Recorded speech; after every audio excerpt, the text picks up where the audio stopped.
I've got everything set up for the left side here, so when I go to do the right side, I'll talk a little bit more about how to get that area ready to get this Allen wrench in.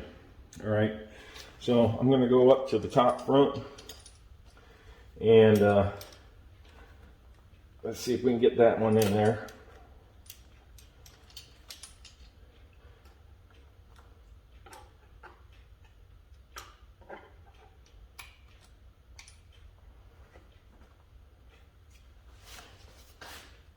Make sure it's seated. All right. Whew. That baby's in there tight.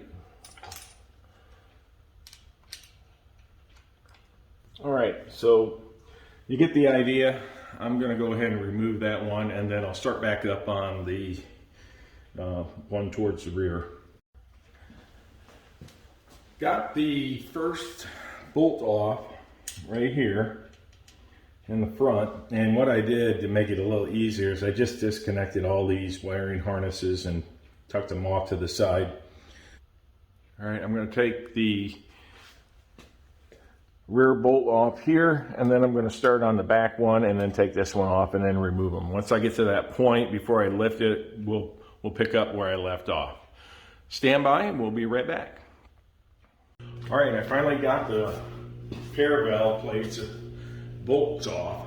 So what I'm going to do is just do one at a time, and I'm going to carefully take out the left one. So here's the left one, okay?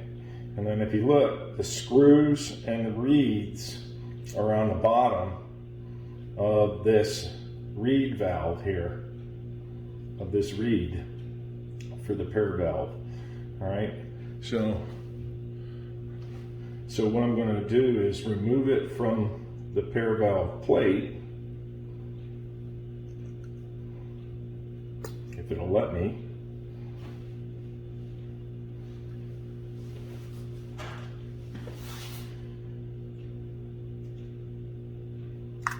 All right, I got it. That's off. So I'm going to just keep holding it like this, and I'm going to place it back into this right here. So there you go. That's what it looks like. And then I'm going to place the plate on top. All right, I'm going to get the two bolts, and I'm just going to get it started.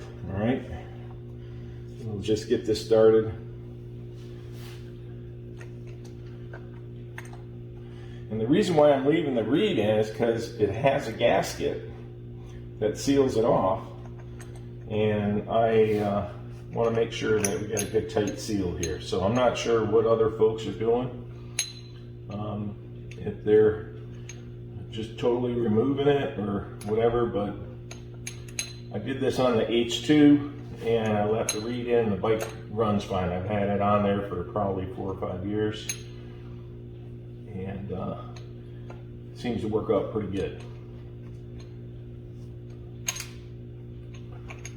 Try to get that bolt in the hole. Okay, that started.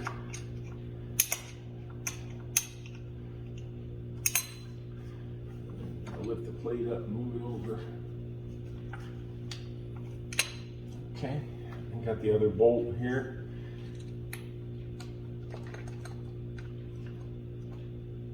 Get that started. Make sure it ain't cross-threading. And we're in good shape. All right, so again, I'm going to do it on the right side. I'm going to move the camera over so that you can see it, and we'll go from there. So stand by and let me switch the camera over. All right, I got the camera switched over. I'm going to take the right pair valve plate off. Let me tuck this under here. All right, let's move this out of the way here. All right, and then we got that off. Okay, I'm just going to set this right here for now. And we'll get that reed out. And again, the screws are to the back and the reeds are on the bottom. Okay, So I'm going to leave it in there just like it was, because sometimes these stick to this and you have to separate it from the plate. All right, now that I got the plate off, I'm going to go ahead and get the block-off plate on from PSR. And then I'll get those bolts started. Well, you know what? I'm going to start with the back one. I got a better reach.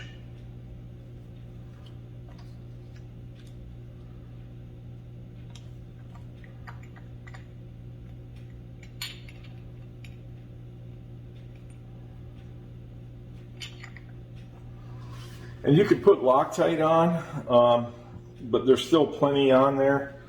And then of course we'll torque this down, and we'll see what happens here. But I will show the torque specs on it.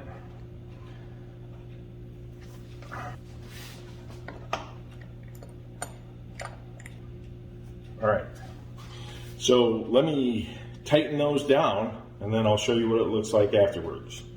I'll be right back. All right, I finally got the block-off plates on, got the bolts tightened. Doesn't take a lot of torque.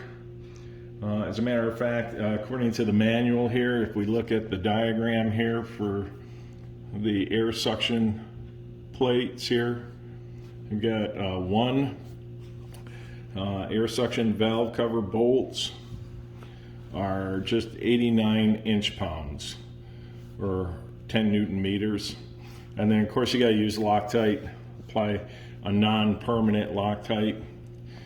And then of course I left the reed valve.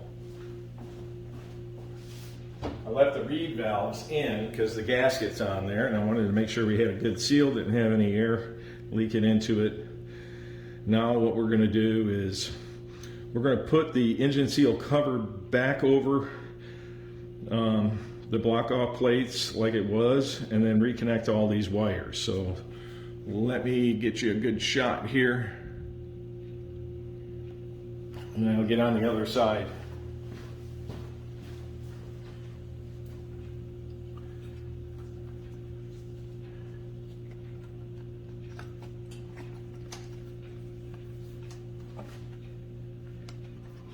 I'm going to try to tuck this rubber seal here back the way it was.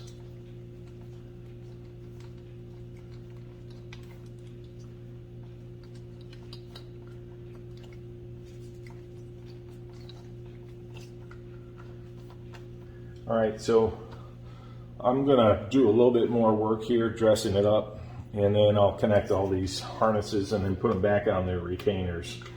So stand by and I'll be right back. I got the engine cover seal in place. It's a kind of a awkward tight fit here. And then I made sure I got these harness retainers here through the bottom side of this seal. And then I got this plugged in, this plugged in, this plugged in, and then this one is plugged in. And then I just went ahead and put the harnesses inside the retainer, closed it up. Then I connected all 4 of the coils, and that's pretty much it for that.